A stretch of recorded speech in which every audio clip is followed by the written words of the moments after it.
আগামী 18 এপ্রিল সন্ধ্যা 7:30 আইপিএল এর 34তম ম্যাচ অনুষ্ঠিত হতে চলেছে।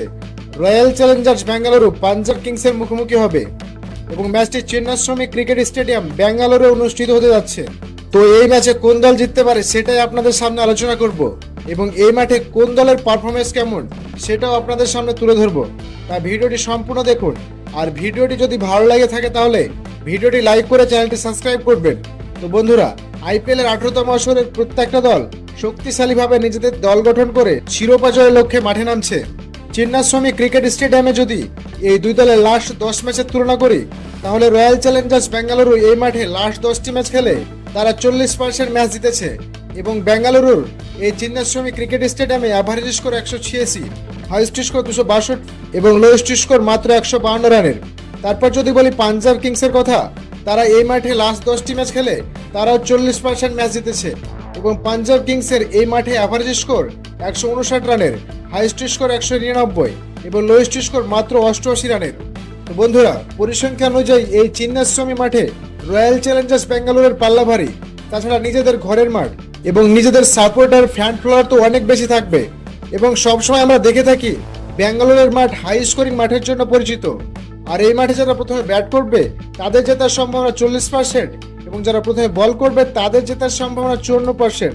এবং এই চিন্নাস্বামী ক্রিকেট স্টেডিয়াম মাঠে অ্যাভারেজ ফার্স্ট ইনিংস 169 রানের এবং সেকেন্ড ইনিংস 150 রানের।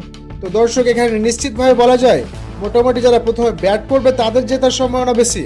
এবং এই মাঠে লাস্ট 10টি ম্যাচের কথা বলে থাকলে পেস বোলিং উইকেট পেয়েছে 65টি এবং স্পিন বোলিং উইকেট পেয়েছে 46টি। সুতরাং এই মাঠে পেস বোলিং বেশি কার্যকরী এবং এই মাঠে স্পিন বল অতটা কার্যকরী হয় না। দর্শক, যদি হেড টু হেড কথা বলি, লাস্ট 10 ম্যাচে এই দুই দলের দেখা হয়েছে এবং 5টিতে জয় পেয়েছে রয়্যাল চ্যালেঞ্জার্স বেঙ্গালুরু এবং 5টিতে জয় পেয়েছে পাঞ্জাব কিংস। কিন্তু বর্তমানে শক্তিমত্তার দিক দিয়ে এই দুই দলের মধ্যে কোনো দলই কম শক্তিশালী নয়। কিন্তু বেঙ্গালুরু যেহেতু নিজের মাঠে খেলবে তাই তারা এগিয়ে থাকবে এই ম্যাচে। আবার ফ্যান পোলে এই দুই দলের মধ্যে রয়্যাল চ্যালেঞ্জার্স বেঙ্গালুরুকে 70% জেতার সম্ভাবনা দিয়েছে আর পাঞ্জাব কিংসের 30% জেতার সম্ভাবনা দিয়েছে। কিন্তু বন্ধুরা, আমার মতে সামগ্রিক তথ্য বিবেচনা করে এই ম্যাচে রয়্যাল চ্যালেঞ্জার্স বেঙ্গালুরু জিততে চলেছে, কারণ তারা এর আগের ম্যাচে রাজস্থান রয়্যালসের বিরুদ্ধে একটা দুর্দান্ত জয় পেয়েছে এবং সেই জয়টা অব্যাহত রেখে এই ম্যাচও জয় পেতে চাইবে এবং 18 সিজনের এই আইপিএল লিগে একটা ভালো জায়গায় থাকতে চাইবে। আবার পাঞ্জাব কিংস তাদের লাস্ট ম্যাচে কলকাতার বিরুদ্ধে একটা দুর্দান্ত জয় পেয়েছে, তারাও ম্যাচটা জিততে চাইবে। জিতে তারাও 18 সিজনের আইপিএল লিগে কোয়ালিফায়ারের দ্বারপ্রান্তে পৌঁছানোর চেষ্টা করবে। কিন্তু ব্যাঙ্গালোর টিম সবসময় নিজের মাঠে ভালো। তো বন্ধুরা, আপনার মতে আইপিএল এর 18তম আসরের 34তম ম্যাচে কোন দল জিতবে বলে আপনি মনে করছেন সেটা অবশ্যই কমেন্ট করে জানাবেন। ধন্যবাদ সবাইকে।